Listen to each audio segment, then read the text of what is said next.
He says he likes you, and then disappears. First, he opens up, then suddenly withdraws. One day he's warm and affectionate, the next he's cold as ice, and you're left wondering, is he really falling in love or is he just playing with me? Let me tell you something that might surprise you. Sometimes, when a man is falling in love, he doesn't come closer. He tests you.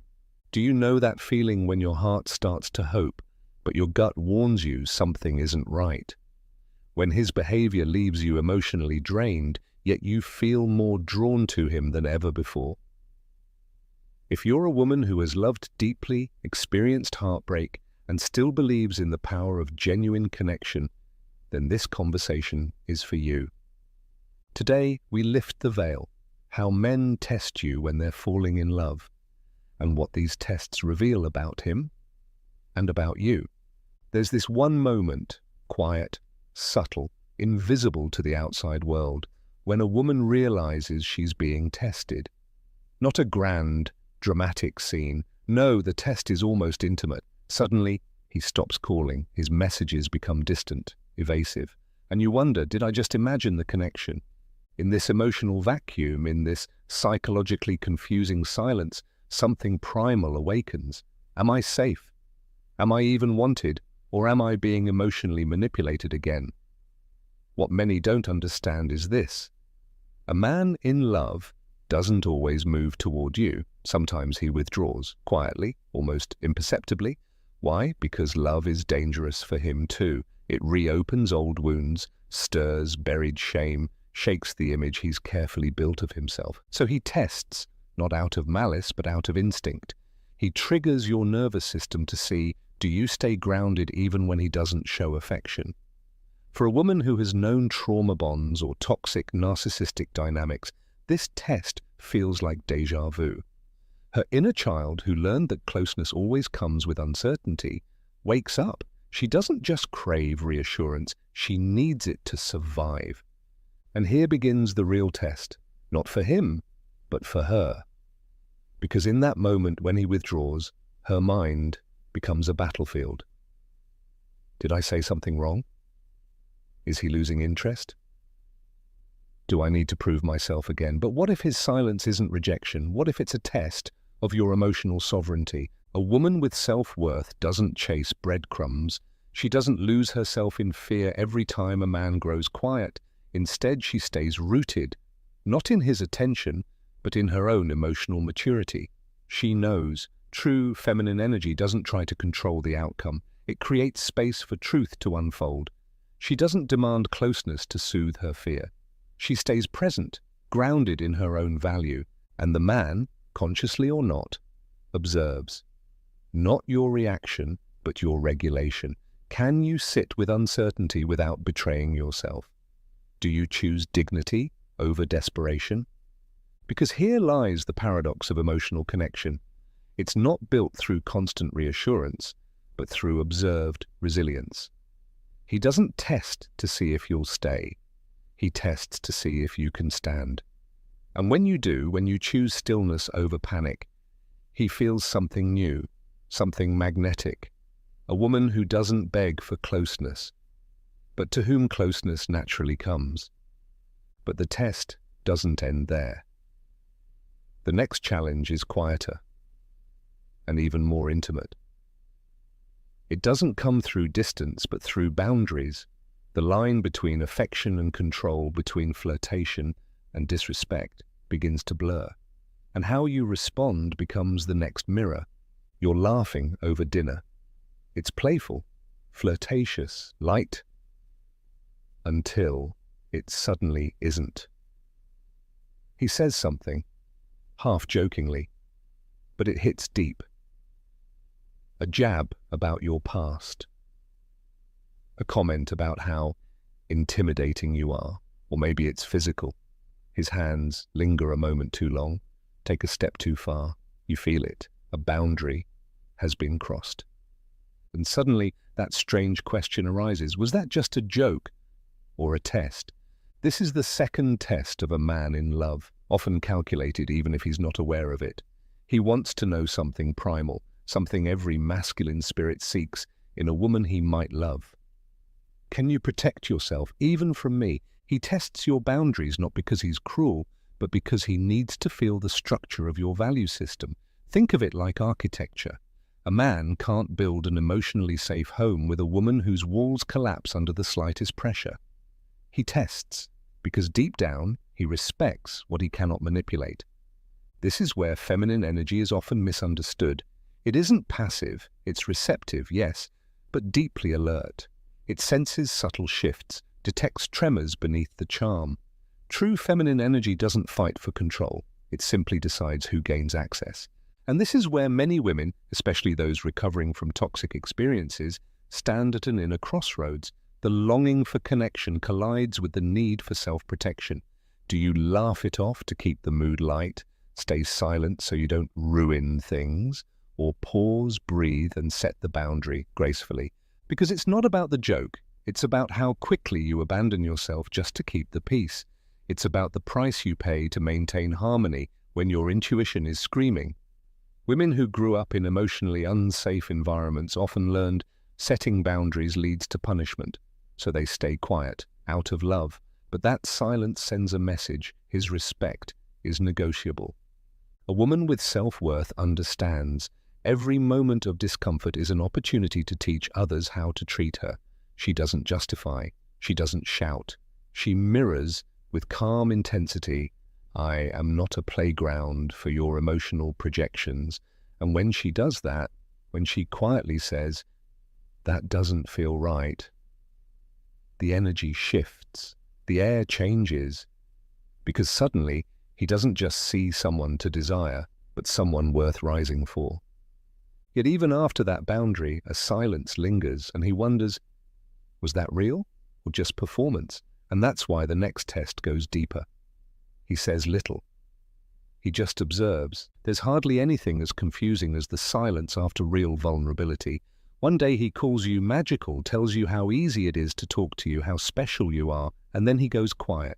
Not forever, but long enough for you to start questioning everything, long enough for your mind to replay every word, every pause, every imagined mistake. A withdrawal that doesn't shout rejection, but quietly whispers uncertainty. And that whisper becomes deafening when clarity is absent. Why does he do that? Why does a man open up only to pull away? Here lies the psychological truth. When a man starts to form an emotional bond, when real intimacy begins to take root, he often tests the stability of the container. He disappears, not out of cruelty, but to see how you handle the discomfort of uncertainty. Because for him, love isn't just connection, it's risk. The risk of being seen, the risk of being vulnerable, the risk of being needed.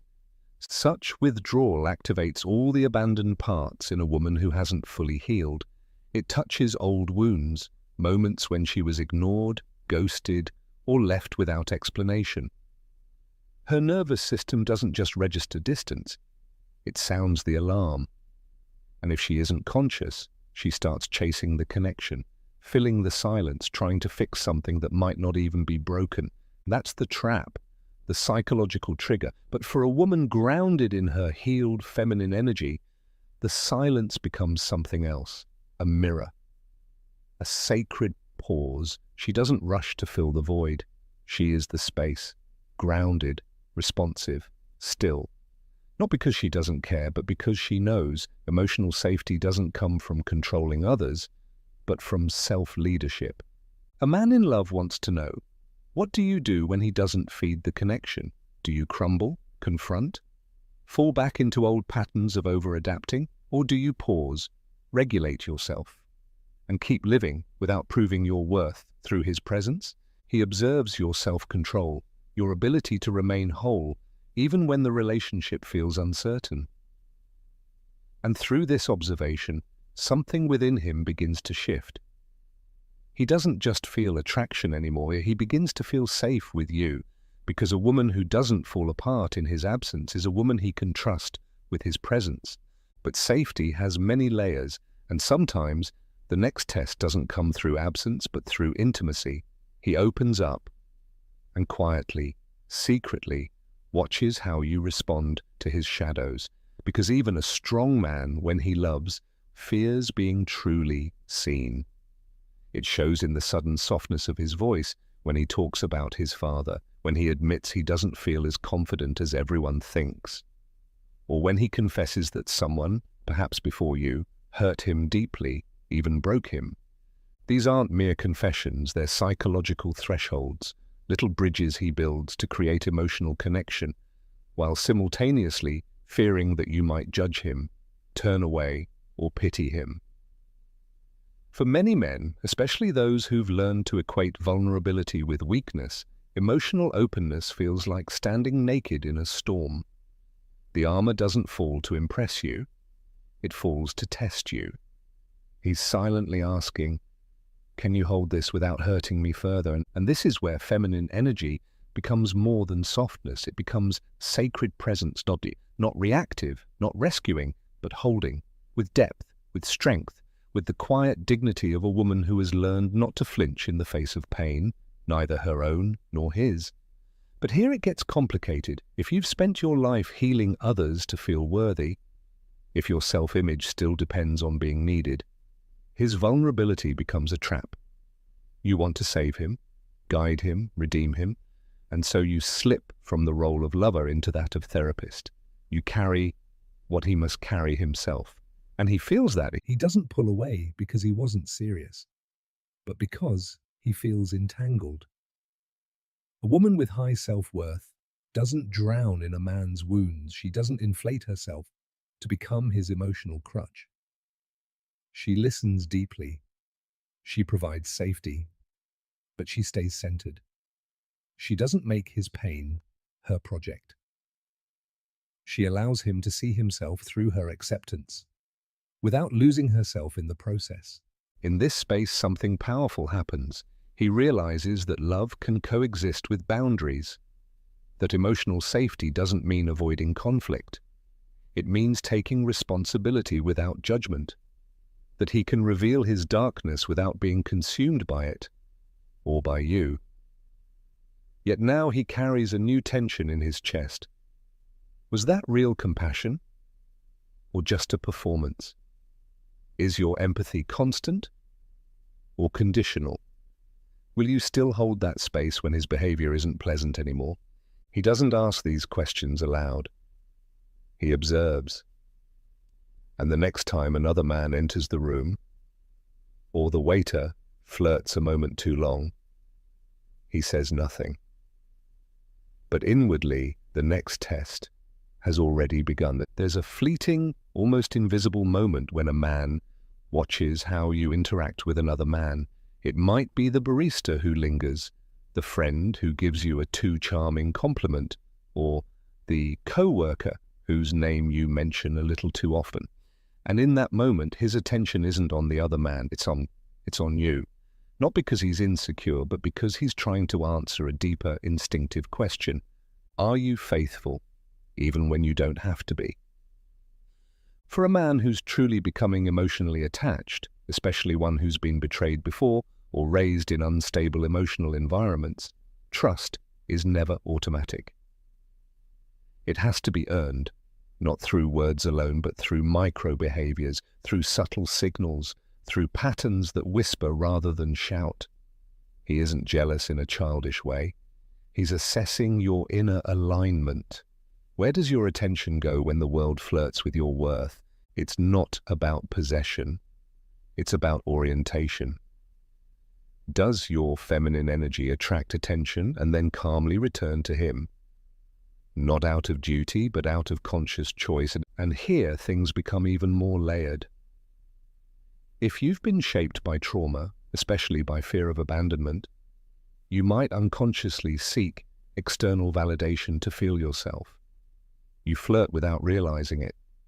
You bring up past relationships, them not to compare, but to reassure yourself that you're still desirable. These are psychological defense mechanisms born from experiences where you were never fully chosen. And no matter how much you fall in love with this new man, a part of you may still be testing. Am I enough? Am I seen? Do I still have control if this doesn't work out? And he senses it, not always clearly, but intuitively, in your tone, in the glance that lingers a moment too long on another man, in the way you mention your ex as if he were a reference point. He feels when you're divided inside, between the longing for connection and the inner need for a backup plan. And if he's a man with depth, if he's truly developing feelings, it unsettles him. A woman with high self-worth, rooted in her healed feminine energy, doesn't perform loyalty. She embodies it. Not from fear, not from lack, but because her energy is grounded. She doesn't dim her light, but she also doesn't waste her intimacy as a form of power. She's magnetic precisely because she doesn't use attention as currency. She knows her value is not up for auction. And when she holds that posture, graceful, grounded, unmistakably loyal, he feels something rare. Emotional safety, the kind that makes a man lay down his armor because he no longer fears being just a placeholder for her insecurity. But trust doesn't form in a single moment. So now he does something subtler, something deeper than mere observation. He challenges your beliefs. He teases, not to provoke, but to test whether your strength is real or just a facade. It starts as a playful debate. You say you believe in therapy, and he smirks. Isn't that just modern self-help hype? You mention your passion project, and he asks whether you might be using it to hide from intimacy. It's not openly hostile, but the tension in the room rises, or a quiet provocation. And beneath it all, the question, do you truly believe what you say? Or do you fold when your convictions are tested? A man who's truly falling in love doesn't just want to know your softness, he wants to feel your structure. He wants to sense the walls that won't crumble when he leans against them. Often this isn't conscious, isn't it? It's instinctive. When he's serious, he tests the architecture of your mind. He wants to know, do you hold these beliefs to feel powerful, or because you've earned them through thought, experience, and pain? Here lies the paradox. Many women, especially those with toxic relationship histories, learned to be pleasing in order to survive. Disagreement meant danger. Speaking the truth meant conflict. So they censored themselves to avoid rejection, mistaking compliance for connection. And when a man challenges them, they retreat, smile nervously, change the subject. But a healed woman doesn't prove her strength through resistance, nor does she submit to be liked. She meets the moment with presence, not to win, but to remain in her clarity. Feminine energy at this level is not only nurturing, it's discerning. It radiates a calm, embodied, this is who I am, not triggered, not dependent on approval. This woman doesn't crumble when a man questions her goals. She leans in, not to justify herself, but to reveal the depth behind her direction. And in doing so, she disarms something in him, because he's not used to being received that way. Most people either defend themselves, or back down, but she mirrors, she reflects, she thinks, she answers from within, not from fear. And in that moment, he realizes this woman doesn't need approval to feel loved. She knows herself well enough to be loved as she is. And yet, he still wonders, not out of mistrust, but from genuine curiosity, is her strength constant or only situational? Does she stay upright when he's not kind, when he's off balance, when closeness becomes complicated? The next test, then, doesn't come through words, but through patterns, through familiar dysfunctions that resurface out of nowhere, through what both of them fear most: recognition. You think you're finally safe. This man is different. He listens, he's present, he cares. And just when your nervous system begins to relax, just when you start to lower your walls, something unsettling happens. Nothing big, no drama, but the small signs, sudden emotional distance, a different tone, a sarcastic remark that stings a little, and deep inside something ancient whispers, "This feels familiar," and dangerous. That's the paradox of trauma healing. Even when you start attracting healthier men, a part of you still waits for pain. And sometimes, consciously or not, the man before you begins to mirror the very patterns you thought you had escaped. But here's an insight few talk about. It's not always a warning sign. Sometimes it's a test, not just for him, but for you. When a man begins to fall in love, he doesn't just see who you are, he senses who you were. And if he's walked through his own storms, if he carries his own unconscious wounds, there's a chance he'll replay familiar emotional dynamics. Maybe he withdraws like your avoidant ex. Maybe he reacts impulsively like the father you could never please, not to hurt you, but because love activates the shadow. In real emotional intimacy, the psyche pulls old patterns to the surface to see if they still hold power. That is the hidden battlefield of intimacy. And the man, often without realizing it, observes.